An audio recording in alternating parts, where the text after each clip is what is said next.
a motherfucker be like, motherfuckers be like, God is beyond man's understanding. But let me tell you about God, though.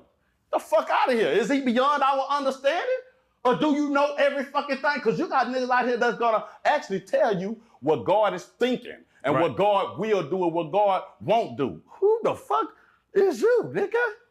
No, it's like this. God told me to take, God ain't tell you a bitch ass thing because he got my number directly, whole ass nigga. So look, if God is all that, the Smack. fuck is we talking about, Smack. nigga? Smack. Do you fuck up on my face? Smack. And this is not brought to you by Gatorade, but it should be, bitch ass nigga. Do you not believe? Yes, he has your number and he could communicate to you through your head, but God doesn't like to do it like that, right? In the Old Testament, God communicated with his people through prophets, right? And the prophets would get dreams and visions and all type of manners of prophecies, and they would come to the people and communicate it to the people, right? The king doesn't talk to every single one of the members of the kingdom, right?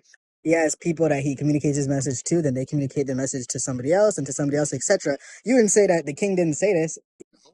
Because it came from somebody else, right?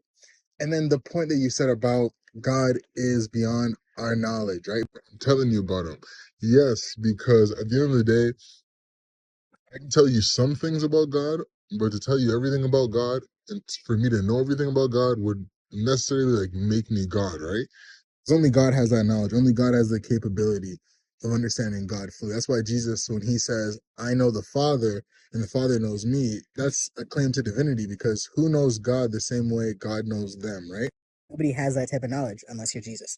So yes, Jesus came and then gave his disciples the Great Commission. They went all over the world spreading the message. So for you to say, yeah, you're telling me about God, and then you ask a question like, So what's going to happen tomorrow? And then I'm like, I don't know, man. Only God knows, right? God, mysterious. that's how I knew you're full of shit. It's like, no, bro. God doesn't tell us every single thing about every single thing. Right? But he gives us the main points that we need to know for salvation.